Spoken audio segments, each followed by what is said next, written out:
bonjour, bienvenue à cet atelier dédié à la reprise d'entreprise et à la croissance externe. J'espère que vous m'entendez bien. N'hésitez pas à flasher le QR code pour nous écouter via des écouteurs. Donc voilà, bienvenue. Je m'appelle Marie de Pelsemaker, je viens de Belgique. Je suis secrétaire générale de Transeo. Transeo est une communauté d'experts en fusion-acquisition. Donc nous rassemblons des experts du secteur public, secteur privé et secteur académique qui travaillent sur la transmission d'entreprises. Et donc, ils accompagnent des entrepreneurs dans les projets de cession et de reprise d'entreprise. Donc, Transeo, c'est une communauté d'experts qui est active dans toute l'Europe. Et donc, nous échangeons des bonnes pratiques et nous facilitons des transactions transfrontalières. Donc, enchantée. Voilà, Marie de Pelsemaker, je suis votre modératrice aujourd'hui. J'espère que vous allez passer une heure d'atelier très instructif. Je voudrais d'abord remercier BPI France pour leur confiance. Donc, Nicolas Dufour, évidemment, Isabelle Bébéard de l'International, Isabelle Lebeau qui est là avec nous aujourd'hui, et Gilles Le Cogen avec qui nous travaillons. Merci aux orateurs, aux oratrices qui sont ici devant. Je les appellerai au fur et à mesure pour qu'on ne soit pas trop serré sur scène. Donc merci pour leur temps, parce qu'ils ont passé du temps à préparer tout ça avec moi. Donc voilà, merci à vous.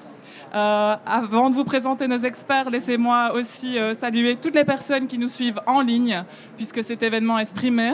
Donc n'hésitez pas à noter toutes vos questions dans le chat. Et donc nous avons un gentil stagiaire qui relayera toutes les questions à la fin. Donc voilà, de même pour le public, si vous avez des questions, notez-les. Et on essaiera de garder un peu de temps pour la fin de l'atelier pour relayer vos questions. Alors, petit rappel aussi, encore une fois, si vous n'entendez pas bien, il faut prendre des écouteurs et vous connecter via le QR code. Voilà, je pense que je peux vous présenter les intervenants. Donc, ça c'est moi. Voilà, nous avons d'abord Karl Adams ici. Donc Karl a 20 ans d'expérience dans le domaine des entreprises et des PME dans le secteur bancaire. Il est directeur de Wallonie Entreprendre. Donc Wallonie Entreprendre, c'est la même chose que BPI France, mais en Belgique, en Wallonie.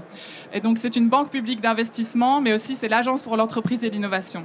Donc Karl est directeur et aussi membre du conseil d'administration de notre association européenne Transeo. Il est vice-président. Et donc je vous ai déjà expliqué ce que c'était Transeo. Donc voilà, Karl fera le petit mot d'introduction. Merci beaucoup Karl. Frédéric Vincent. Voilà, Frédéric qui est ici devant moi. Il nous partagera ensuite les secrets d'une reprise d'entreprise réussie aux côtés d'un chef d'entreprise, d'une chef d'entreprise, Sophie Monteil, qui a justement repris depuis peu. Donc Frédéric Vincent, il est président du CRA. Je ne sais pas si vous savez ce que c'est le CRA. CRA, c'est Cédants et Repreneurs d'affaires. C'est une association de 240 délégués bénévoles. Donc en fait, les délégués sont des personnes, des dirigeants d'entreprises qui mettent leur temps à profit d'autres entrepreneurs pour les aider dans leurs projets de cession et de reprise. Frédéric, c'est correct ? Très bien. Ok, super. Donc depuis plus de 35 ans, leurs équipes aident les entrepreneurs et aussi au niveau européen, puisqu'il est membre du conseil d'administration de Transeo. Il a un parcours professionnel riche et varié. Je suis sûre qu'il va vous apprendre pas mal de choses. Avant le CRA, il a occupé différentes fonctions financières et opérationnelles, notamment au sein du groupe CGE Alcatel-Alstom. Il a ensuite rejoint Nexans, ex-filiale d'Alcatel, spécialisée dans les câbles d'énergie et de télécom. Et il a occupé plusieurs fonctions de direction et ensuite la présidence. Et donc, il a aussi été juge au tribunal de commerce de Paris. Donc voilà, Frédéric Vincent, qu'on entendra tout à l'heure. Il sait bien s'entourer, Frédéric, puisqu'il a demandé à Sophie Monteil de venir témoigner avec lui. Donc Sophie Monteil est ingénieure des ponts et chaussées. Donc, je n'ai pas passé mes slides, mais vous avez compris, Frédéric Vincent. Sophie Monteil, qui est ingénieure depuis 25 ans dans des groupes français. Elle a occupé plusieurs postes de direction en France et en Allemagne. Elle a quitté le groupe Suez fin 2021 et elle s'est formée à la reprise d'entreprise. Donc on peut se former effectivement à la reprise d'entreprise, notamment le CRA offre ça. Alors elle a repris en novembre 2022 une société qui s'appelle MSTC, Maîtrise des services techniques de cartonnage, qui est à Écomois en Sarthe. Cette société conçoit et fabrique des emboîtages en carton compacts, recouverts pour une clientèle d'imprimeurs, d'éditeurs, d'agences de fabrication dans l'industrie du luxe et pour les bibliothèques patrimoniales. Elle regroupe quand même 21 salariés et elle a pris le temps aujourd'hui de venir témoigner. Donc merci beaucoup Sophie, je sais que votre temps est précieux et je me réjouis de vous entendre en duo avec Frédéric. Donc nous aurons ensuite un expert de terrain, Thomas Collin, entrepreneur, expert. Thomas est passé par un cabinet financier de support aux transactions, puis directeur administratif et financier de plusieurs PME et start-up. Il a ensuite cofondé une plateforme digitale dédiée au management de transition, cédée depuis avant de devenir associé fondateur d'Alvo. Donc Alvo, je ne sais pas si vous connaissez, c'est une plateforme digitale spécialisée dans la cession reprise de PME. Et donc tout comme CRA, BPI France et Alvo sont membres de notre association et on échange des bonnes pratiques au niveau européen. Last but not least, nous entendrons Marie Poussin, experte en financement et en transmission d'entreprise chez BPI France. Elle évolue au sein de la banque publique depuis plus de 15 ans, en démarrant sa carrière en tant que chargée d'affaires. Et en évoluant vers plusieurs postes de direction. Elle a été nommée cette année directrice du réseau Ouest, reprenant Bretagne, les Pays de la Loire, de la Nouvelle-Aquitaine. Avec ses équipes, elle contribue à faire croître les entreprises, à créer un écosystème favorable à l'entrepreneuriat, à faire émerger les secteurs stratégiques de la France de demain. Merci d'être parmi nous. Merci à tous nos orateurs, toutes nos oratrices. Je suis très contente que nous soyons 3 femmes. C'était important aussi pour BPI France. Donc voilà, merci les filles, on va dire. J'invite maintenant Karl Adams qui va nous donner quelques mots d'introduction sur ce sujet qui est tellement important de la reprise d'entreprise et de la croissance externe. Pendant 1 heure, on va essayer de vous faire comprendre en fait ce que ça implique, de vous donner des conseils, des informations, et si vous voulez aller plus loin, eh bien, vous dirigez vers les bonnes personnes. Donc voilà, Karl, the floor is yours.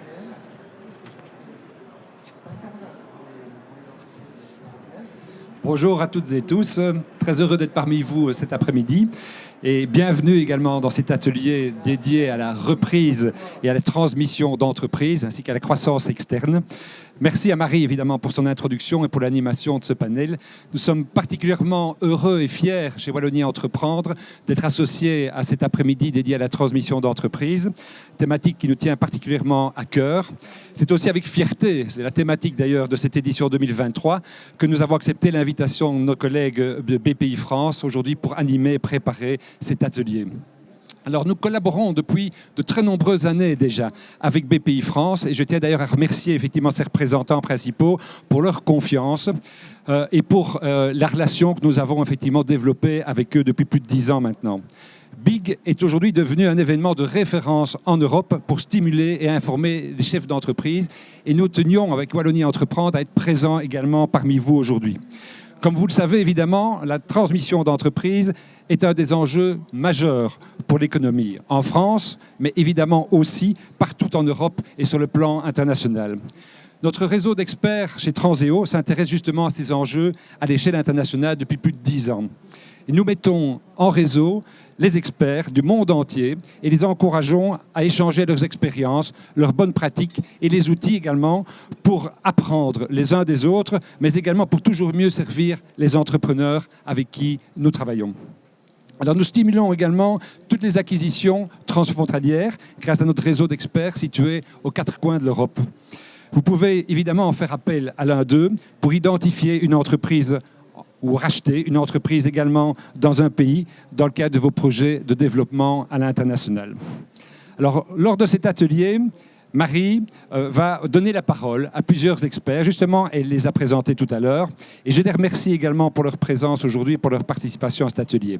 Ils vont tenter de vous sensibiliser encore davantage et de vous informer sur les enjeux clés de la reprise d'entreprise et de la croissance externe en France et au-delà des frontières.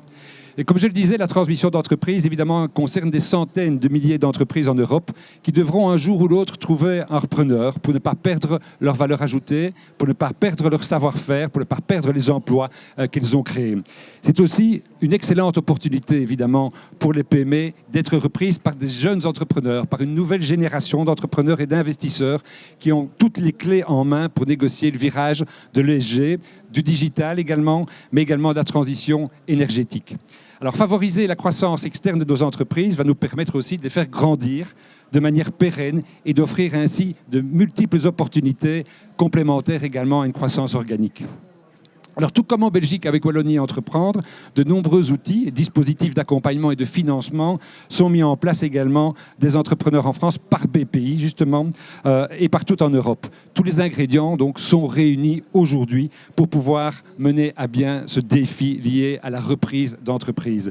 Et nous avons tous un rôle à jouer par rapport à ce défi. Décideurs politiques, experts, structures d'accompagnement, publiques comme privées également, mais aussi, bien entendu, les entrepreneurs. Voilà, je ne serai pas plus long. Je vais en rester là et laisser la place aux experts, bien évidemment. Je vous souhaite un atelier constructif et agréable. Et nous tenons également avec mes collègues à disposition pour pouvoir répondre à toutes vos questions tout à l'heure et échanger plus amplement si vous le souhaitez. Merci à tous. Merci beaucoup, Karl.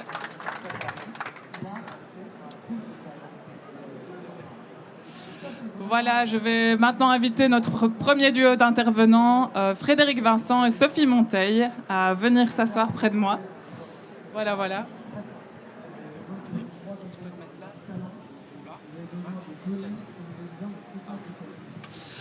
Voilà, je vous ai déjà présenté. Donc, pour rappel, Frédéric Vincent représente le CRA. Et Sophie Monteil est repreneuse, elle a repris il y a peu, elle va un peu vous partager son expérience. Alors, juste pour être assez pédagogique, ici on va vraiment parler de la reprise d'entreprise, donc c'est la première étape. En tant qu'entrepreneur, on peut racheter une société au lieu d'en créer une, on va dire. Et après, on évoluera vers de la croissance externe, donc une entreprise déjà établie qui peut racheter une autre entreprise. Donc on essaie en fait de vous donner en 1 heure, c'est un challenge, mais un peu un aperçu de tout ce qui est possible, et pour terminer vers l'international également. Donc voilà, la première question, Frédéric. Oui. Alors, quels sont les éléments qui incitent à une reprise plutôt qu'à une création ? D'abord, je vais, comme tout le monde, remercier BPI qui organise cet événement. Te remercier Marie pour l'animation de cet atelier. Je pense qu'en préalable, je voudrais dire quelques mots sur la reprise d'entreprise, pour dire que c'est un acte extrêmement courageux. Je crois qu'on en a fondamentalement besoin. À un moment où on parle de réindustrialisation de la France, réindustrialiser, c'est déjà cesser de désindustrialiser. Ça me paraît important à noter. Je veux dire que c'est une rupture pour les gens qui décident de le faire. C'est un véritable challenge. C'est une sortie de la zone de confort. Et nous accueillons beaucoup de gens qui ont 45, 50 ans, qui étaient dans le confort d'un groupe et qui, à un moment donné, décident de sortir de leur zone de confort, et nous ne faisons que les encourager. Et d'ailleurs, Sophie, qui témoignera tout à l'heure, en est la parfaite illustration. Alors, bon, naturellement vient la question posée par Marie, rupture, création ou reprise. Bon, je pense qu'il n'y a que des évidences à rappeler. La création, on part d'une feuille blanche, et donc on peut développer complètement ses idées. La difficulté de la création, c'est naturellement le financement du démarrage, c'est l'idée d'une vision future, c'est trouver des investisseurs, c'est trouver des clients. Donc la création est quelque chose de difficile à laquelle on peut opposer la reprise, qui offre beaucoup d'avantages par rapport à la création, parce que la reprise, elle permet quoi ? Elle permet de reprendre une structure existante, elle permet de reprendre des parts de marché, elle permet de reprendre des clients, et pour contrebalancer une idée générale, c'est pas parce qu'on reprend une entreprise en soi qu'on ne peut pas transformer son business model. En d'autres termes, il ne faut pas opposer création et reprise, mais se dire que lors de la reprise, un entrepreneur qui fait un acte courageux a toute capacité pour modifier le business model, comme si finalement il créait un nouvel objet. Tout à fait, on en parlait au début de l'intervention. C'est une opportunité pour intégrer aussi l'ESG, la transition écologique, transition numérique, avec cette nouvelle génération de repreneurs. Donc tout à fait, merci Frédéric. Et vous, Sophie, pouvez-vous nous expliquer en fait pourquoi la reprise ? Alors moi, j'aime beaucoup m'entendre dire que j'ai fait un acte courageux. En toute honnêteté, ce que j'ai fait à l'époque, c'était un acte nécessaire. J'étais exactement le type de personne que tu décris, Frédéric, donc ingénieur des ponts, formé pour être un bon petit soldat. Je crois que j'étais un bon petit soldat. Et puis, la cinquantaine approchant, il est arrivé un moment où j'en ai eu ras-le-bol, si je peux me permettre de dire ça comme ça, où j'ai eu l'impression vraiment de devoir appliquer tous les jours des consignes avec lesquelles j'étais systématiquement pas d'accord. Et alors, dans tous les domaines, quoi, hein, RH, client, fournisseur. Ce qui en soi est pas problématique. C'est le fonctionnement normal d'un grand groupe. Moi, j'ai travaillé toute ma vie avant de reprendre dans un grand groupe. C'est le fonctionnement normal d'un grand groupe. Il y a des étages de hiérarchie qui vous donnent des consignes et il faut les appliquer. Simplement, il est arrivé un moment où ça ne me convenait plus et donc il fallait que je fasse autre chose de ma vie. Ensuite, entre création et reprise, moi, j'avais le besoin d'un métier concret. J'avais le besoin d'un outil de production. Je ne veux pas travailler seul, je voulais une équipe, tout de suite, en quelque sorte. Du coup, la reprise était le choix logique. Je n'avais pas non plus d'idée de business qui justifie une création. Donc la reprise était le seul choix, finalement. Super, merci Sophie. Et maintenant, on va parler des challenges. Donc, on veut vous donner des choses très concrètes et vous expliquer en quoi ça peut être un challenge. Donc, je pense qu'on a essayé d'en lister 3, mais Frédéric, quels sont les challenges d'une reprise d'entreprise ? S'il n'y en avait que 3, ce serait extraordinaire, mais en fait, il y en a plus que 3. Pour moi, les choses qui sont importantes, et lorsque nous voyons un repreneur, le premier point, c'est de leur dire, comprenez le business model de ce que vous allez racheter. Vous n'êtes pas là pour avoir le titre de président de la société que vous avez rachetée. Vous êtes là pour vous projeter dans le futur. Et je crois que ça, c'était un élément fondamental. C'est qu'est-ce que je vais faire à un moment donné de cette cible que je reprends. Donc, d'où l'idée de développer une vision. Je crois que c'est important, même si on n'arrive pas à une vision quantitative avec un business plan sous forme d'Excel, il faut au moment où on reprend avoir les grandes clés de ce que l'on compte mettre en œuvre. Et ça, c'est vraiment un challenge très important. C'est une condition sine qua non de la réussite. Deuxième point, c'est jauger quand on le peut, parce que c'est pas toujours possible, mais jauger l'équipe de la société qu'on va reprendre. Il y a des personnes clés. Est-ce qu'elles vont rester? Est-ce qu'elles vont partir? Est-ce qu'on peut les associer au capital? Comment on peut créer le partage de cette vision au sein d'une équipe d'animation de la société? Et puis, je dirais un challenge clé, au-delà de la vision que je viens d'exposer, qui est la notion de sécurité de la transaction, c'est-à-dire que il y a des experts pour ça. Il faut un protocole de cession qui soit bien charpenté, qui soit robuste, et puis naturellement une garantie d'actifs et de passifs qui fait que s'il y a des cadavres dans les placards, et il y en a toujours, c'est la règle, d'être protégé. Donc je dirais vision et protection. Merci beaucoup. Et alors, une fois la reprise faite, en fait, il n'y a plus de challenge ou c'est une bête question, mais le challenge commence, j'imagine.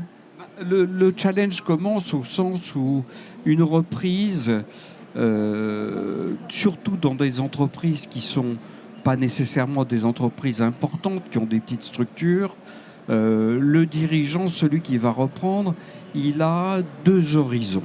Il a un horizon immédiat, c'est les problèmes qui tombent, les devis, la digitalisation, la paye, le départ, les contraintes au jour le jour. Et elles sont importantes, même si elles sont moins glorieuses. Et je dirais que dans cet océan de problèmes auquel est confronté le repreneur, il faut en même temps pouvoir garder une vision sur le futur. Donc une réussite réussie, c'est la capacité à gérer à court terme tous les problèmes qui tombent, et puis en même temps ne pas perdre de vue la ligne d'horizon qui va vous emmener vers là où vous voulez emmener l'entreprise. Merci Frédéric. Vous êtes d'accord, Sophie ? Je disais oui. Oui, je suis d'accord pour une raison toute simple qui est que, sauf si vous êtes dans un cas extraordinaire, vous avez tout le cash pour racheter la boîte. Voilà. Et je ne connais pas de cas de ce cas. Ça doit sûrement exister. Moi, j'en connais pas. C'était pas mon cas à moi. Du coup, le jour où vous rachetez l'entreprise, elle va mécaniquement plus mal que la veille, parce que vous lui faites porter le poids d'une dette qu'elle n'avait pas avant et qui est une dette pas productive. C'est une dette qui n'est pas appuyée sur un investissement qui va améliorer la productivité. Bref, vous aggravez la situation ou vous dégradez la situation de l'entreprise au jour où vous la reprenez. Donc, Donc le business plan que vous avez fait initialement pour convaincre les banques, il ne peut pas servir que à convaincre les banques. Il doit vous servir à vous pour vous fixer effectivement et pour garder en ligne de mire ce cap qui doit être ambitieux et réaliste. Je crois que vraiment c'est les deux maîtres mots que moi je retiens dans cette époque-là, dans cette phase-là, de la reprise.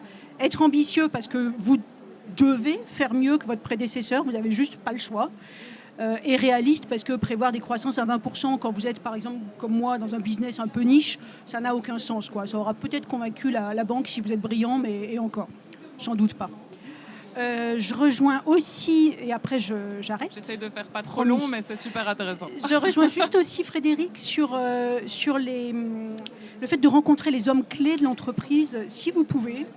Avant de reprendre l'entreprise. Moi, j'ai pas pu. Ma cédante l'a refusé. Je les ai rencontrés la veille du closing, donc autant dire que je les ai pas rencontrés. Mais en revanche, sur un cas précédent, sur une autre société à laquelle je m'étais intéressée, j'ai renoncé à la reprise parce que je me suis sentie absolument incapable de travailler avec le homme clé qui restait et qui allait rester. Voilà. Je crois que c'est quelque chose d'extrêmement important, surtout si vous rachetez une petite structure. Si vous rachetez une petite structure, il faut être capable a priori de travailler avec les gens qui sont là. Super. Il y avait aussi la question des audits, mais on n'a pas beaucoup le temps, mais juste peut-être en une phrase, expliquer. Alors, les audits, je crois qu'en préparation, oui, j'avais évoqué que quand vous vous intéressez à une entreprise, vous allez être accompagné normalement, par un expert comptable, par un avocat, qui vont se charger de faire un audit comptable, un audit financier, un audit juridique. Il y a un troisième audit qui est l'audit technique. Alors, certainement que son ampleur dépend du type d'entreprise que vous rachetez, mais quand vous rachetez une entreprise comme celle que moi j'ai repris avec un outil industriel, l'audit technique, il vous revient à vous en tant que repreneur et il est surtout à ne pas négliger. Parce que le risque derrière, c'est de vous tromper sur votre estimation de la valeur du bâtiment, de l'état du parc machine. Si vous trompez sur l'état du parc machine, vous retournez voir les banques un an après avoir repris en disant j'ai besoin de sous pour acheter des machines. C'est pas terrible. Non, c'est pas terrible. Merci Sophie. Et peut-être, je me mets à la place d'un jeune ou d'un moins jeune entrepreneur. Quelle est la première chose à faire ? Qu'est-ce que vous avez fait en premier, en fait, dans votre reprise ? En tout premier oui.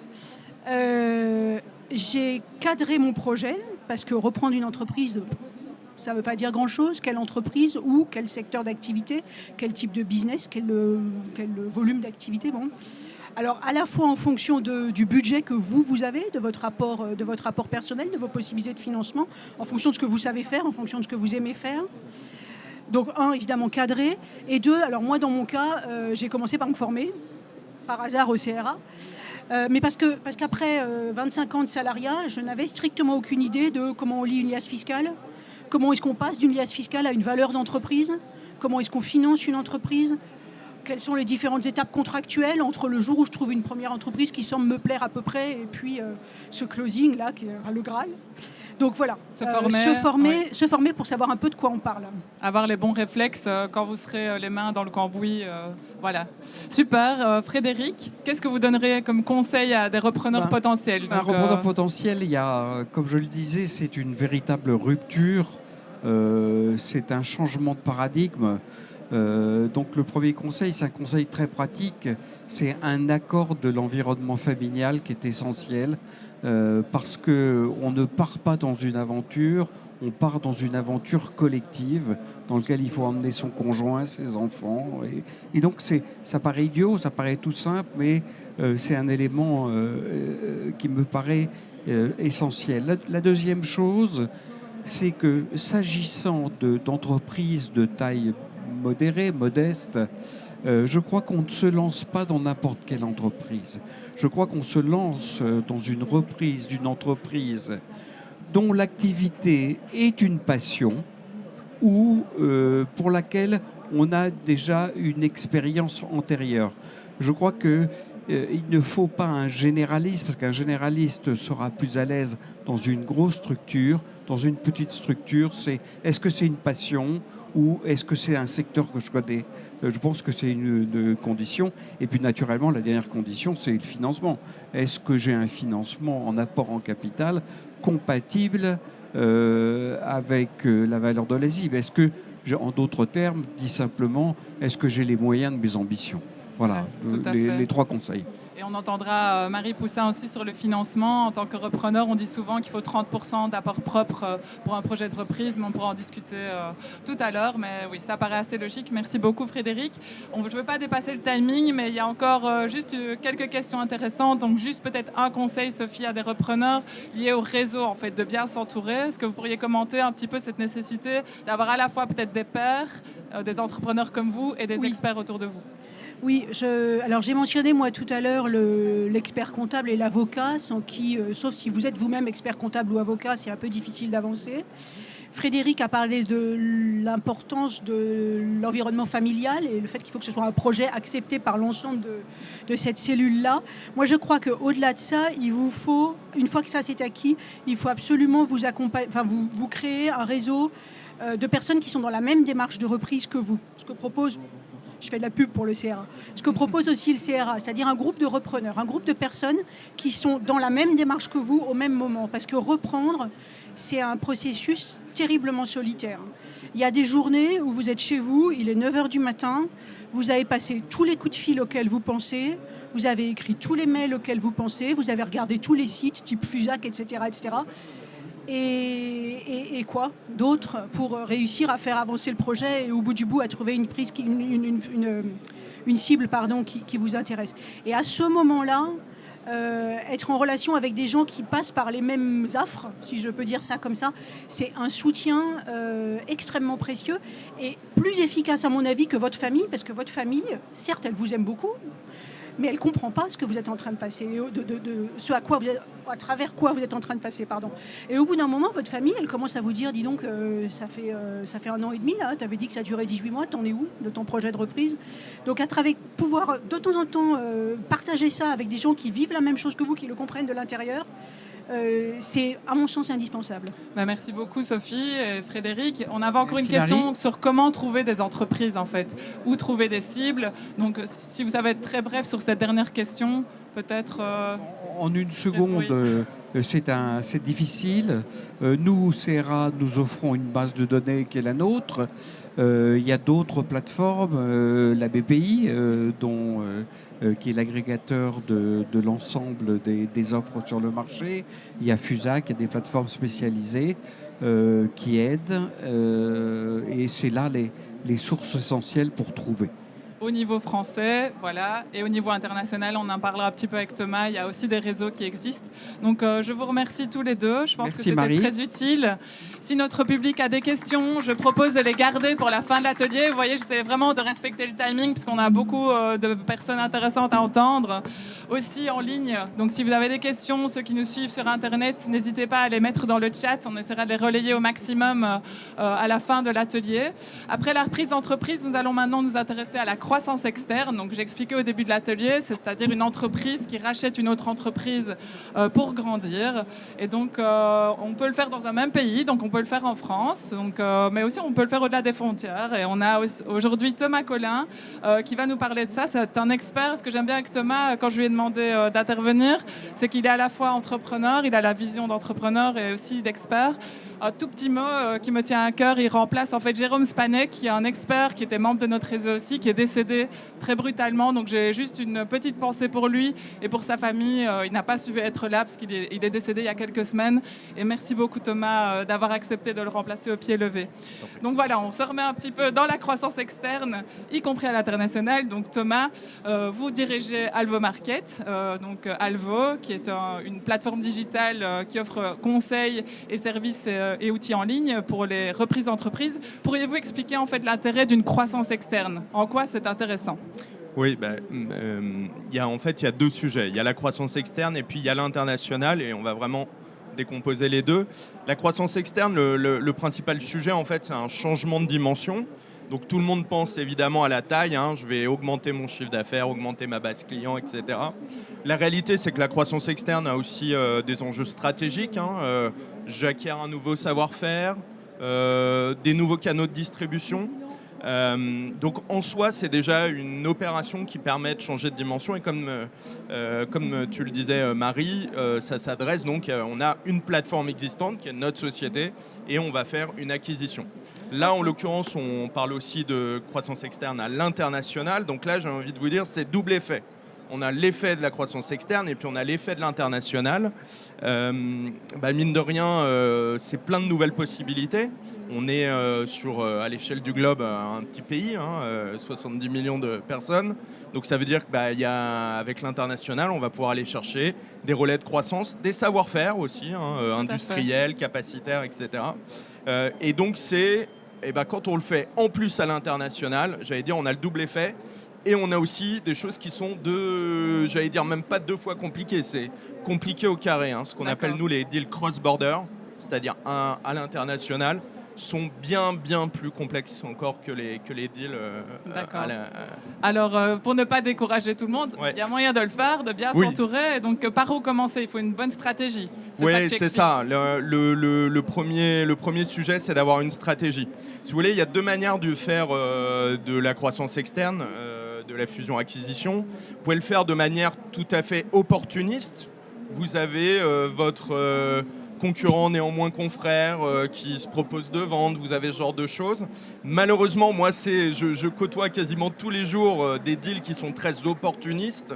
Et pourquoi je vous dis malheureusement? Parce qu'en fait, il y a une deuxième manière de bosser, qui est la manière programmatique. Donc le M&A programmatique, ça veut dire qu'on en fait une stratégie. C'est-à-dire qu'on ne part pas du principe qu'un jour, un dossier est arrivé sur la table et on regarde, on part du principe que c'est dans notre axe, dans notre plan de développement, et donc ensuite on va tout mettre en œuvre, une équipe, des ressources, du temps. Je crois que Sophie le disait, c'est 18, 24 mois, alors en plus à l'international, tout est plus compliqué, je le disais, donc ça peut même être encore plus long. Et donc vraiment l'enjeu, c'est de quitter cette posture opportuniste de il y a bien quelqu'un comme nous, nous on fait du conseil M&A, tous les jours on va taper sur l'épaule de dirigeants en leur disant vous devriez racheter cette boîte. Mais quand vous voulez le faire à l'international, concrètement, on ne peut pas être opportuniste à l'international. Ça ne s'improvise pas. Ouais, ça doit être clairement un axe stratégique. Et donc là, le M&A que nous donc, on appelle programmatique, devient indispensable. Super. Alors, je pense que c'est intéressant de mentionner qu'on peut y arriver, mais qu'il faut bien s'entourer. On parlait de s'entourer de repreneurs et d'experts tout à l'heure. Ici, il faut vraiment s'entourer de conseillers. Donc, il y a BPI France qui peut vraiment jouer un rôle central et Marie nous l'expliquera tout à l'heure. Mais donc, selon toi, Thomas, il faut s'entourer de quel type d'experts? Oui, alors là, je vous parle en tant que conseiller M&A, donc je vais tenter de prendre un peu de hauteur. En fait, il y a 2 choses. Quand vous achetez du conseil, vous, dirigeants d'entreprise, c'est toujours la même chose. Il y a un sujet d'expertise et il y a un sujet de capacité et de bande passante. Sur l'expertise, concrètement, il y a des sujets où la probabilité que vous ayez les expertises en interne sont assez rares. Moi, je pense surtout au légal. Et puis, il y a une deuxième expertise dans les deals cross-border à l'international. C'est l'aspect culturel. Ça peut être la langue, mais ça peut être aussi toutes les pratiques locales. Probablement que vous n'avez pas les gens qu'il vous faut en interne. Donc, sur ces 2 sujets-là, je pense qu'il vous faut concrètement des experts. Ensuite, il y a le sujet capacitaire. Et alors là, je peux en parler parce qu'en fait, ce sont des entreprises, des projets, je vous l'ai dit, qui sont complexes, qui prennent énormément de temps, qui ont des savoir-faire de type finance. Moi, je suis quelqu'un qui vient du chiffre à la base. C'est sûr que si vous avez votre directeur financier qui est un ancien de banque d'affaires quand il était plus jeune, vous pouvez peut-être vous en passer. Et si vous n'avez pas ça, vous allez peut-être avoir besoin d'un expert comptable. Voilà. Donc ensuite, je dirais, tout dépend de ce que vous avez chez vous. Et il va falloir compléter. Ce qui est sûr, c'est qu'il faut une équipe projet. Je le dis et je le répète, mais le build-up, donc la croissance externe en local sur votre marché, c'est déjà relativement compliqué. Quand on franchit les frontières, on passe dans un tout autre niveau de complexité. Ok. Et peut-être un piège à éviter en préparant l'atelier. Tu me parlais de l'absence de plan d'intégration. Donc, on cherche la société, on la trouve, on la rachète, mais après, il y a l'après. Donc, en fait, alors je ne sais pas si vous le savez, mais si vous regardez un peu sur les études quels sont les taux de succès sur les opérations de M&A. Alors, c'est souvent documenté sur ce qu'on appelle large cap, c'est-à-dire des sociétés cotées, etc. On parle de plus d'une opération sur 2 qui a détruit de la valeur, et même les chiffres ont l'air de monter à 70-80%. Qu'est-ce qui s'est passé? C'est qu'en fait, on a les financiers, les conseils ont géré des opérations jusqu'à la signature, et puis ensuite quoi? Et bien ensuite, il y a en fait tout un plan d'intégration, ça fait que commencer. C'est comme quand Sophie dit ah ben voilà, non, ça s'arrête pas à la signature, tout commence à la signature. C'est ce qu'on appelle donc le Post-Merger Integration, PMI. Et nous, ce qu'on voit, c'est que malheureusement, bien souvent, ce sont même pas les mêmes équipes qui vont faire les deals et ceux qui vont faire le post-intégration. Je vais vous donner une anecdote. Il y a Jonathan Cherki de Content Square, hein, qui a une énorme boîte française, une licorne, super succès. Il a fait 7 opérations. Et ce qu'il dit, c'est moi, je signe pas une opération si on ne connaît pas dans le détail les premiers mois et les premières années de où on veut aller. Après, on peut revoir le BP au fur et à mesure. Et il donne un exemple. Hein. Il dit, moi, quand je signe, je sais exactement à la virgule près le mail qu'on va envoyer aux employés de la boîte qu'on vient de racheter. Là, tout de suite, on ne va pas se réunir pour savoir ce qu'on va leur dire. Avant que je signe, tout ça est calé à la virgule près. Ok, merci beaucoup. Alors revenons un petit peu en arrière pour trouver des cibles. Donc on a des entrepreneurs dans la salle, ils veulent franchir le pas, ils ont déjà leur société, ils veulent retrouver une cible. Comment est-ce qu'on fait en fait à l'international? On passe par Alvo, on passe par des réseaux. Oui, alors Alvo, nous on a sur les services qu'on propose, on est essentiellement franco-français. C'est d'ailleurs, on est membre nous de Transeo, c'est pour une vraie raison, c'est qu'en fait on veut des correspondants locaux. Moi, j'ai beaucoup insisté sur le sujet culturel des transactions cross-border. Et donc, Transeo, aujourd'hui, nous, c'est la solution qu'on a identifiée pour pouvoir rendre possible pour nos clients des opérations internationales en ayant une contrepartie qui est, comme nous, spécialisée plutôt dans le small cap, d'ailleurs, sur ce type de transactions. Et puis, nous, aussi, être les correspondants locaux d'acheteurs étrangers. Et donc ça, c'est un vrai sujet. Après, pour ceux qui sont quand même plus costauds sur les fonctions M&A, il y a quand même pas mal d'outils. Hein. Moi, je peux citer nos confrères de Arx en France, qui ont un rayonnement européen, qui font pas mal de choses, notamment pour les fonds d'investissement et les grosses directions M&A corporate. Il y a DealSuite, qui est une plateforme néerlandaise. Hein, c'est pas pour rien, les Belges, les Néerlandais, qui ont des marchés nationaux assez petits, finalement, font très très vite, beaucoup plus vite que nous, malheureusement, des opérations à l'international. Donc voilà, il y a des outils, mais pour être clair, ça s'adresse plutôt à des gens qui ont déjà en interne des équipes M&A solides. Et sinon, je pense que la bonne pratique, c'est les réseaux comme Transeo. Et nous, c'est d'ailleurs pour ça qu'on est fiers d'appartenir à ce réseau. Merci beaucoup Thomas. Donc voilà, si vous voulez commencer un projet de croissance externe, que ce soit en France ou à l'international, renseignez-vous, allez voir BPI France qui a toute une offre de services y compris conseil, hein, BPI conseil, voilà, tout à fait, conseil. Et alors BPI France relaie vers un réseau d'experts privés quand ce sont des questions plus techniques, quand il s'agit aussi de trouver des cibles. Et les experts à disposition peuvent trouver des cibles à l'étranger pour vous. Et vous n'êtes jamais en première ligne. C'est toujours l'expert qui va négocier avec l'expert international. Votre identité ne sera jamais divulguée, donc voilà, la confidentialité est respectée aussi, et ce sont des professionnels. Donc il y a pas mal d'outils qui existent, il faut les utiliser. On est assez chanceux en Europe, je pense, y compris en France, d'avoir tous ces experts et tous ces outils à disposition.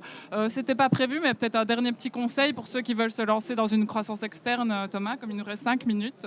Oui, encore une fois, au risque de me répéter, ce sont des opérations dont vous sous-estimez sans doute si vous n'êtes pas passé par là, par la complexité, donc les ressources, le coût, le temps. Et donc, il faut à la fois se lancer, parce que si on ne se lance pas, on ne fait jamais rien. Mais il faut y aller avec des vrais moyens, de la même manière que quand vous décidez, on parlait tout à l'heure de création versus reprise, on pourrait se dire à l'international, c'est la même chose. Pourquoi pas créer ma filiale plutôt que de racheter une boîte? On ne crée pas une filiale avec rien, notamment sur des marchés comme les US, comme l'Allemagne. Voilà. Donc ça veut dire que quoi qu'il arrive, ça va être un budget. Il ne faut vraiment pas y aller en se disant que tout va se passer à l'économie. Ce n'est pas vrai. Et c'est très long. Tout est très long. Voilà. Un tout grand merci Thomas. Je pense que prie, vous avez compris qu'il était expert en la matière, donc n'hésitez pas à discuter avec lui après l'atelier si vous êtes intéressé. Merci, Marie. Je vais inviter notre prochaine intervenante. Juste une petite parenthèse. Pour ceux qui nous suivent en ligne, et de même les personnes dans la salle qui auraient des questions, j'imagine qu'il y en a. On le fera à la fin. J'essaie vraiment de garder le timing pour que vous ayez le temps de poser vos questions. Donc voilà, j'espère que ça vous plaît, que vous trouvez ça intéressant. Et encore une fois, c'est tous des gens qui sont prêts à discuter avec vous après sur toutes vos questions. On espère vraiment vous faire comprendre ce que c'est la reprise d'entreprise, la croissance externe, parce qu'on n'en parle pas assez.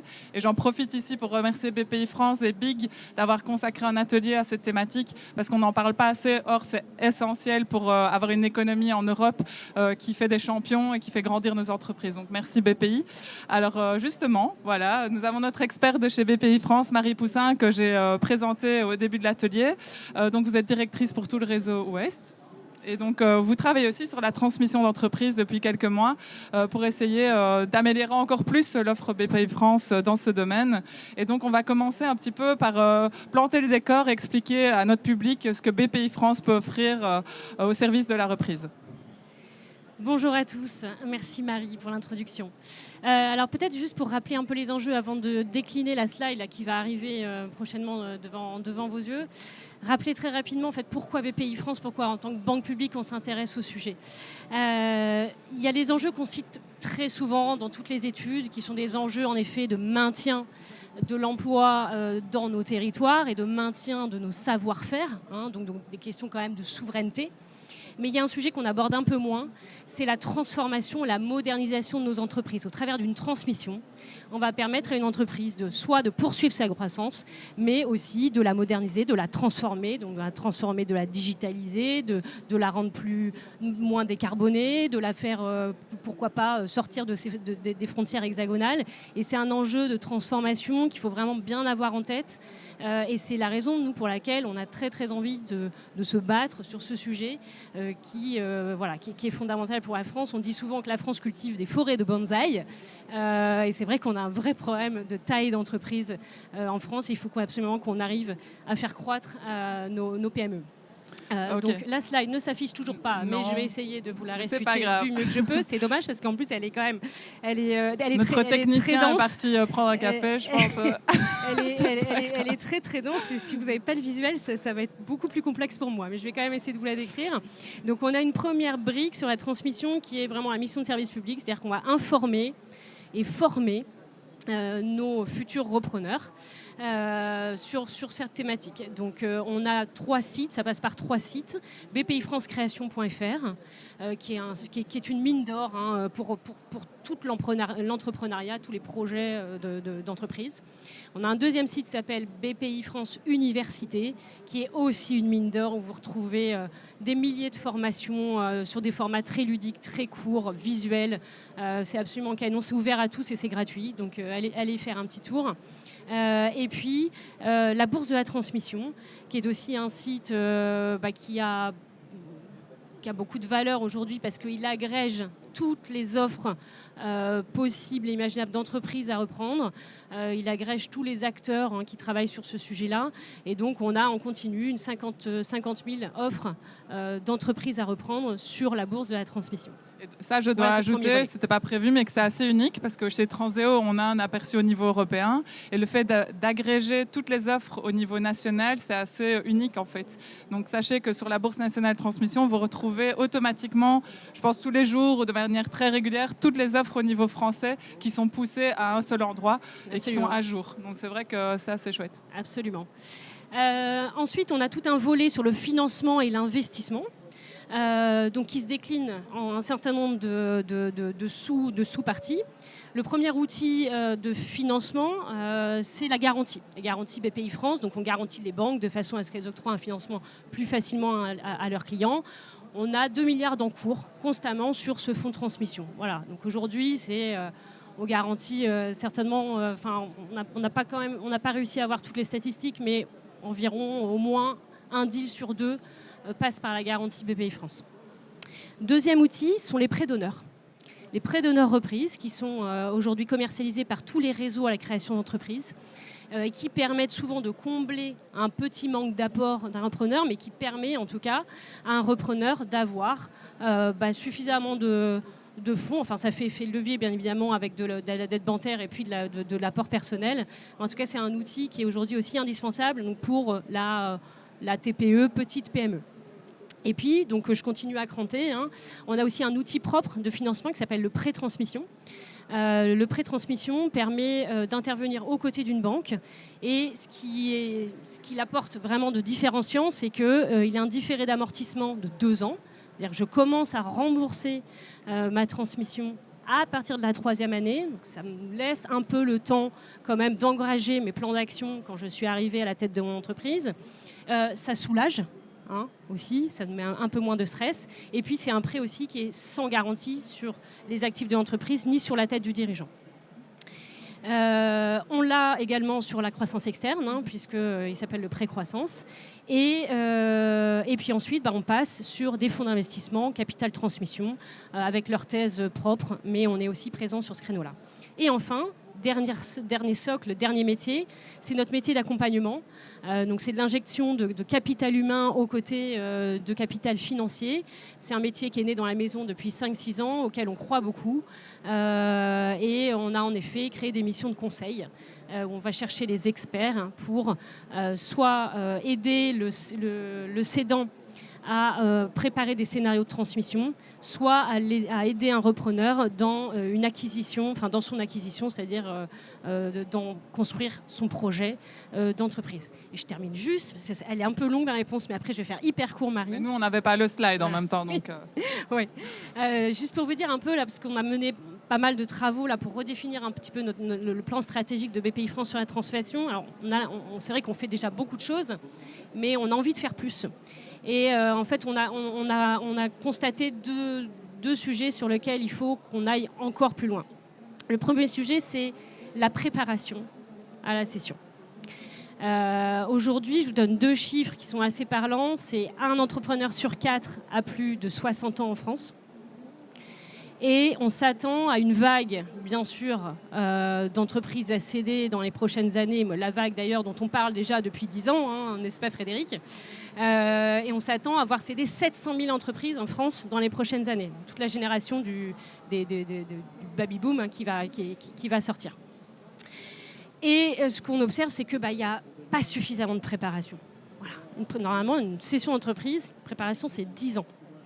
Alors, c'est ce qu'on dit, Et clairement, aujourd'hui, on n'est pas du tout sur ce registre-là. Et surtout, ça se fait souvent dans la douleur, dans la difficulté, parce qu'on n'a pas pensé à tout. Et finalement, j'écoutais un entrepreneur il n'y a pas longtemps qui me dit, mais moi, le frein le plus complexe dans la transmission d'entreprise, finalement, c'est moi. C'est moi. En réalité, les freins sont principalement psychologiques. Je ne vois pas la personne qui va pouvoir me succéder, je ne l'identifie pas, j'aimerais bien ressortir des fruits, un chèque assez important pour pouvoir me permettre d'avoir postérieurement une vie sympathique, mais malheureusement, souvent, je vois mon entreprise souvent avec une valorisation plus élevée que ce qu'elle génère en réalité économiquement. En fait, tous ces freins, il faut qu'on travaille dessus, il faut qu'on prépare, il faut qu'on tienne la main. On a une grosse difficulté de solitude aussi de l'entrepreneur aujourd'hui qui a les mains dans le cambouis très clairement et qui ne prend pas le temps de s'arrêter sur le sujet de la reprise. Donc nous, on a très envie d'aider les entrepreneurs sur ce volet-là. Et le deuxième volet, c'est la communication. Communiquer, et on fait ça au niveau européen, donc tout à fait d'accord. Communiquer auprès de tous les gens qui ont envie d'entreprendre, et les jeunes aussi surtout, pour leur dire, mais ne créez pas toujours votre boîte, vous pouvez aussi reprendre une boîte, reprendre un existant. Vous gagnez certainement aussi 2 fois plus de temps. Et je rencontrais une prof en master entrepreneuriat il y a quelques temps qui me disait, sur une promo de 300, elle avait 3 étudiants qui avaient des projets de reprise. Voilà. Donc c'est super, on a créé en France, c'est vrai, on a redoré un peu l'entrepreneuriat en France ces 10-15 dernières années. C'est génial, on peut s'en satisfaire, mais l'entrepreneuriat, c'est pas seulement créer, ça peut être aussi reprendre une boîte. Tout à fait. Je partage et c'est d'autant plus important que BPI France ait consacré cet atelier aujourd'hui à ce sujet-là. Donc voilà, super important. Les médias, les experts, tout le monde, parlez-en. Et vous, porteurs de projets, n'hésitez pas à vous lancer. Il y a tous les outils qui sont là, donc n'hésitez pas. On va justement parler de la reprise d'entreprise à nouveau. Qu'attendez-vous d'un repreneur qui vient toquer chez BPI France? Toquer, c'est un belgicisme peut-être, non? Non, toquer, ça peut se dire aussi. Hein. Ok. Qui vient chez BPI France? Qu'attendez-vous des repreneurs? Alors, on attend d'abord qu'ils nous présentent un projet. Parce qu'on ne reprend pas une entreprise pour le plaisir de reprendre. On reprend une entreprise parce qu'on affiche une vision stratégique, on affiche des ambitions, et donc on a un projet. C'est un peu le sujet de la modernisation, de la transformation dont je vous parlais tout à l'heure. Donc ça, c'est vraiment notre ligne de mire aujourd'hui, c'est qu'on va regarder où est-ce qu'on va créer de la valeur. Deuxième sujet, c'est l'homme et la femme qui va leader le projet, bien évidemment. Et souvent, ce qu'on observe, c'est qu'il y a 50% de la réussite d'une acquisition repose sur la personne qui va leader la reprise. Donc c'est quand même fondamental, 50%. C'est pour ça qu'on s'appuie aussi par des organismes comme le CRA, qui le fait très bien, qui accompagne très bien. Et d'ailleurs, ce qu'on observe aussi, c'est qu'on a un taux d'échec assez important de profils de cadres dirigeants qui étaient dans des grosses boîtes, qui reprennent la PME, et au final, qui n'ont pas toujours la culture aussi de la PME et qui vont devoir mettre les mains dans le cambouis. Et souvent, ça se traduit aussi par des échecs. Donc la préparation, encore une fois, et la formation, là, est absolument essentielle. Et puis après, on va regarder la cible, hein, bien sûr. On va analyser le client, les fournisseurs, la concurrence, le marché, etc. de la cible. Ses performances financières. Et puis c'est après, en dernier lieu, qu'on va s'intéresser... Oui, c'est perturbant. Hein. C'est après, en dernier lieu, qu'on va s'intéresser au plan de financement. Donc comment il est structuré, quel niveau d'apport, en effet, on va avoir dans ce plan de financement, quelle est la faisabilité économique du projet. Donc Marie, un plan de financement réussi, il est différent pour une reprise, pour une croissance externe. Vous pourriez un petit peu expliquer la différence? Oui, en fait, c'est vraiment deux phases qui sont totalement différentes. Un projet de croissance externe, on part déjà d'un historique qui est exploité. L'entreprise est déjà exploite, génère de la valeur, de la croissance et souvent de la rentabilité, et donc va acquérir une autre cible. Donc fondamentalement, pour la banque, c'est quand même pas du tout la même chose. Le risque est quand même pas du tout le même que je suis une personne physique, je reprends une boîte. Et de fait, il arrive... D'ailleurs, très souvent, de plus en plus souvent, que dans les plans de financement de croissance externe, il n'y ait pas d'apport, très clairement. Si ça passe, ça passe. Et puis même si ça ne passe pas avec la cible, ça passera avec l'entreprise exploitante qui reprend. Sur les projets de reprise, en effet, là, Sophie, je crois que c'est toi qui le disais tout à l'heure, Sophie, on considère que c'est de la dette stérile. C'est de la dette stérile, la dette d'acquisition. Elle ne crée pas de valeur à proprement parler. Et donc, de fait, on va demander qu'il y ait un partage de valeur qui soit fait entre la banque et donc le repreneur. Et donc ce partage de valeur, il se fait par de l'apport, naturellement. Alors après, te dire que c'est 30%, 20%, 10%, je vais vous faire une réponse de Normande, parce qu'en l'occurrence, c'est pas, bien évidemment, on se fixe pas règle et on n'a pas envie d'être dogmatique. Bien évidemment, on regarde à chaque fois, chaque cas est différent. Mais comme on ne crée pas une entreprise avec 1 euro, on ne reprend pas non plus une boîte avec 1 euro. Voilà, je pense qu'il faut être sérieux. Et plus le repreneur mettra aussi sur la table, plus ça montrera aussi qu'il est engagé et qu'il croit à son projet de reprise. Maintenant, on parlait aussi de vouloir mettre les jeunes sur cette thématique, et donc on est conscient aussi que un jeune, aujourd'hui, il n'a pas le même budget qu'un ancien cadre dirigeant qui se lance dans la reprise. Donc je pense qu'il faut aussi qu'on soit là pour cette population de repreneurs. Les prêts d'honneur sont faits aussi pour ça. Et puis voilà, nous, notre feuille de route demain, ça va être celle-ci en fait. C'est comme on va faire en sorte d'aider aussi les jeunes à reprendre les boîtes. Et ça nous amène à notre avant-dernière question, mais en fait c'est intéressant de le mentionner. Donc BPI France en fait permet de partager le risque. Quel est l'avantage pour un jeune qui veut se lancer? Eh bien, on ne va pas vous demander des garanties personnelles, mettre votre maison en garantie, etc. Il y a des prêts du gouvernement, des garanties, des outils de financement qui existent pour vous permettre de prendre les risques, d'être fier. Je crois que c'est la thématique d'aujourd'hui, d'avancer, et on vous protège et on vous aide à vous lancer dans une reprise grâce aux outils qui existent. C'est bien ça. Donc, C'est bien l'avantage- résumé, Marie. C'est parfait, c'est oui, ça. rien à ajouter, ok. Mais du coup, comme ça, tu peux juste expliquer les outils vraiment en synthétique, les outils proposés par BPI France pour une croissance externe et donc à l'international. Qu'est-ce qui existe brièvement? Alors, en effet, on a essayé de créer une palette d'outils de financement et d'assurance, surtout parce qu'il faut qu'on arrive à dérisquer ces projets-là. Et je pense que vous avez bien compris avec le discours de Thomas qu'on est dans une autre dimension. C'est du dimensionnement d'un sportif, quoi, hein, s'adresser et acquérir une entreprise à l'international. Donc, on a un premier outil de financement qui s'appelle le pré-croissance internationale. Quand on rachète une boîte à l'étranger, on se pose la question de la garantie, en fait, parce que les banques vont prendre un nantissement de titres, mais qu'est-ce que ça vaut, le nantissement de titres d'une boîte qui exploite dans un pays étranger, souvent en devise, dans un pays en devise différente de l'euro. Donc, en fait, les banques ne sont pas hyper friandes et ne sont pas toujours très à l'aise pour financer ce volet-là. Donc, on a créé un prêt qui s'appelle le pré-croissance internationale. On le loge sur la holding, sur l'acquéreur.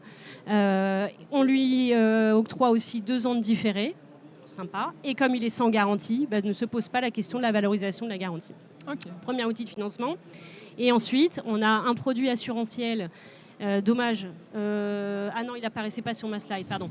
Qui s'appelle la garantie des apports de la maison mère. Je ne sais plus comment il s'appelle exactement, mais en effet, son objet, c'est de garantir les apports, tous les apports que pourrait faire d'une société en France à sa filiale.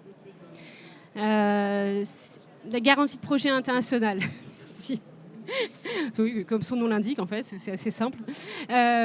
Donc, ça, c'est une garantie qui couvre le risque d'échec économique donc de la filiale sur place. C'est la seule garantie chez BPI France qui est concédée directement et consentie à l'entreprise et pas à la banque. Ça coûte franchement rien. On garantit 50% des apports. Donc pour toutes, c'est un outil qui est génial, surtout sur les filiales qui ont du mal à emprunter sur place. Donc souvent, c'est la maison mère qui envoie les fonds et donc on permet de les garantir. Et puis le dernier sujet, le fonds build-up. Donc il y a un fonds un peu particulier chez nous. Puisqu'il ne s'inscrit pas du coup sur la holding ou le groupe français. Le fonds build-up international, il va permettre justement d'investir directement dans la filiale à l'étranger.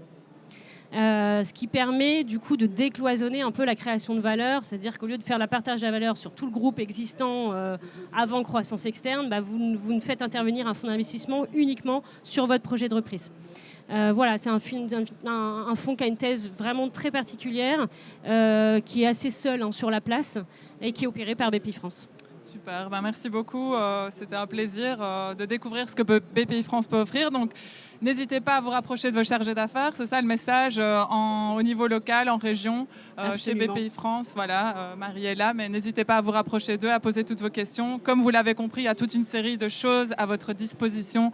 Infos, structure d'accompagnement, outils de financement, d'accompagnement. Enfin voilà, il y a pas mal de choses. Donc, vous pouvez y aller, prenez les risques et je pense que BPI France sera là pour vous aider. Il n'y a pas de souci. Donc, merci beaucoup. Merci encore. Merci d'avoir participé à notre atelier. Aussi en ligne d'ailleurs, qui était streamé en direct. J'espère que vous avez apprécié. J'espère qu'on a pu vous donner des premières infos, des clés, des premiers réflexes, des questions en fait pour continuer à avancer dans vos projets de reprise. Peut-être aux jeunes qui sont ici, ça vous a fait penser que peut-être vous pourriez reprendre à la place de créer et qu'il y a des gens qui sont là pour vous aider. Donc voilà, c'est une thématique très importante. Encore une fois, merci à BPI France d'y avoir consacré un atelier.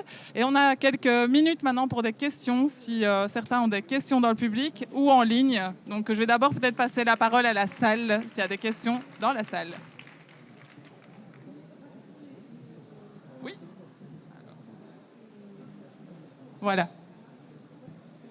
Bonjour. Moi, j'ai 3 entreprises. J'en ai 2 en France et une à l'étranger, au sein de l'Union européenne. Ça fait longtemps que je cherche à acquérir une entreprise, une nouvelle entreprise dans l'Union européenne qui a un concurrent qui est dans une position économique un peu difficile. Vous avez parlé qu'on pouvait venir, Madame comment c'est déjà Poussin, pardon, Madame Poussin. Vous avez parlé qu'on pouvait venir à BPI pour présenter son projet et expliquer un peu tout. Comment on fait pour présenter? Est-ce qu'on doit s'inscrire quelque part, contacter quelqu'un? Parce que j'ai aucun contact chez BPI. Voilà. Je vais reprendre le terme de Marie tout à l'heure. Vous venez toquer à la porte. Mais laquelle? Parce que moi, je suis de Montpellier, Laquelle? il n'y a pas de porte. Alors, il y a une direction régionale à Montpellier. Il y a toutes les grandes villes sont couvertes. Il y a 45 implantations globalement en France de BPI France. Donc vous avez une direction régionale à Montpellier qui couvre avec des charges d'affaires, des charges d'études, qui couvre l'ensemble des thématiques de BPI France. Donc vous allez voir un charge d'affaires international si votre projet c'est de faire un build-up à l'international. Je peux vous donner même un contact là si vous voulez, mais tous les contacts après sont sur le site bpifrance.fr. Donc il y a une direction régionale à Montpellier, il y a une porte, vous pouvez pousser la porte. Je vous invite à le faire. Eh bien, je viendrai vous voir, merci.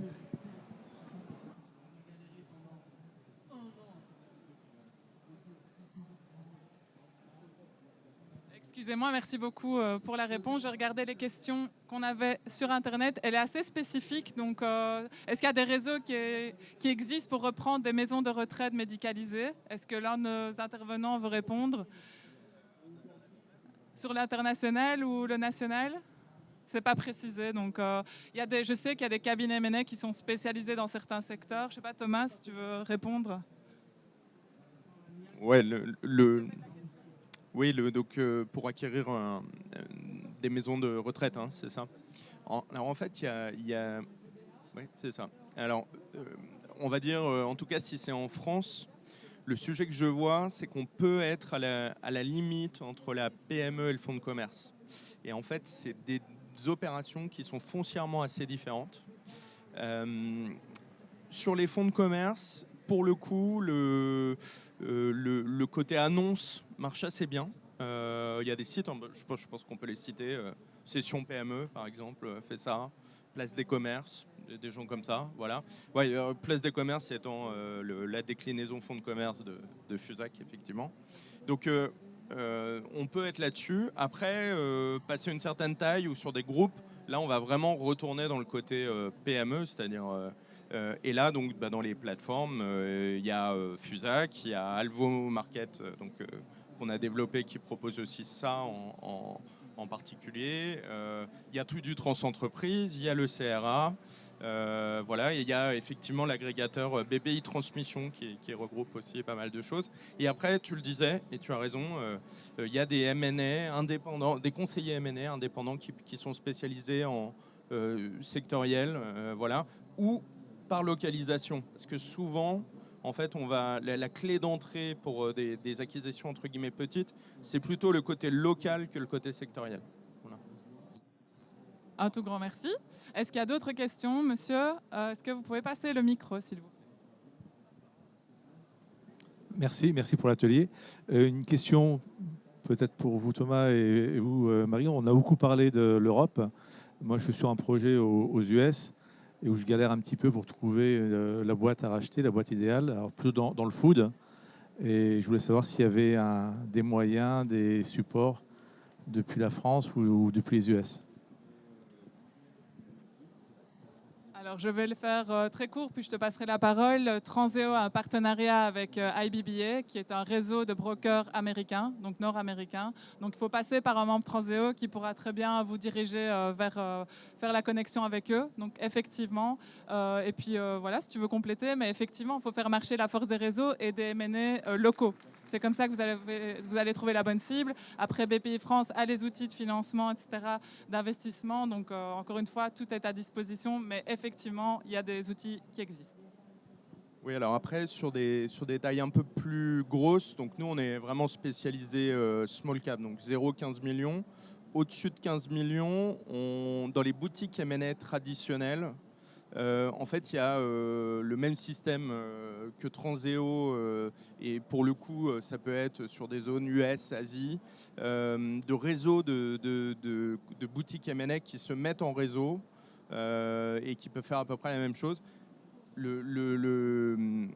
C'est toujours la même chose, c'est-à-dire qu'il faut des correspondants locaux. Donc, il faut trouver le bon réseau. Donc, ça peut être une boutique française qui a des homologues, voilà. Et après, il y a les très grandes banques d'affaires, mais là, je pense qu'on est, voilà, ceux qui font les titres des journaux, où eux, ils ont carrément des bureaux, mais à une échelle small ou mid cap, il n'y a personne qui a des bureaux sur tous les continents, mais par contre, il y a pas mal d'alliances ou de mise en réseau. Nous, c'est très clairement ce qu'on fait, la mise en réseau avec Transeo, par exemple, à l'échelle européenne. On ne va pas plus loin aujourd'hui. Voilà, j'espère qu'on a pu répondre à votre question. Peut-être une dernière question, parce que je crois que le temps est serré. Voilà. Monsieur Collin, tout à l'heure, vous aviez discuté des deux types d'approches au M&A, l'une étant opportuniste et l'autre étant programmatique. Est-ce que vous pouvez légèrement détailler l'approche programmatique, s'il vous plaît? En fait, sur le M&A programmatique, je vous invite surtout à aller lire. Il y a notamment pas mal d'études qui ont été faites par McKinsey, donc qui sont publiques et mises en ligne. Et d'une manière générale, le McKinsey Institute fait pas mal de trucs pour les M&A. Et en fait, ils détaillent. Alors, évidemment, c'est McKinsey, donc c'est adapté à leurs clients, qui ne sont pas des PME, qui sont plutôt des très grands groupes internationaux. Mais n'empêche que les conclusions qu'ils ont tirées de leurs études, je pense, s'appliquent assez bien à des marchés même plus petits, small et mid cap. Donc en fait, en gros, le programmatique, ça va être vraiment d'abord sur la partie recherche, d'être très exhaustif dans ce qu'on cherche. C'est-à-dire ne pas attendre que les dossiers viennent, mais en fait d'être vraiment très systématique. Donc je vous donne un exemple de M&A programmatique, enfin de démarche programmatique pour un repreneur d'entreprise par exemple. C'est de ne pas aller simplement voir les annonces qui représentent moins d'un tiers du marché dans les PME, mais de prendre toutes les boîtes françaises qui correspondent à des critères de recherche. Au travers de bases de données, on a la chance en France d'avoir des bases de données publiques type Sirène, etc. Nous-mêmes, on a développé un outil qui permet de faire du sourcing et qui pas très cher et qui permet d'avoir vraiment des listings où on va choisir les activités, les tailles de chiffre d'affaires, nombre d'employés, est-ce c'est une société en difficulté ou pas, l'âge du dirigeant, est-ce que le dirigeant est bien l'actionnaire, etc. Donc voilà un exemple qui est de dire on est systématique et on n'attend pas qu'on vienne nous passer un coup de fil pour avancer. Mais encore une fois, c'est super bien documenté. Bon, alors moi, je citais McKinsey Institute. J'imagine qu'il y a des recherches universitaires aussi qui le documentent. Et c'est par là que je vous inviterai à commencer, du coup. Merci beaucoup et je pense qu'on clôture l'atelier parce que le temps est limité. Mais merci à nos intervenants, à BPI France et passez une bonne après-midi. Au revoir.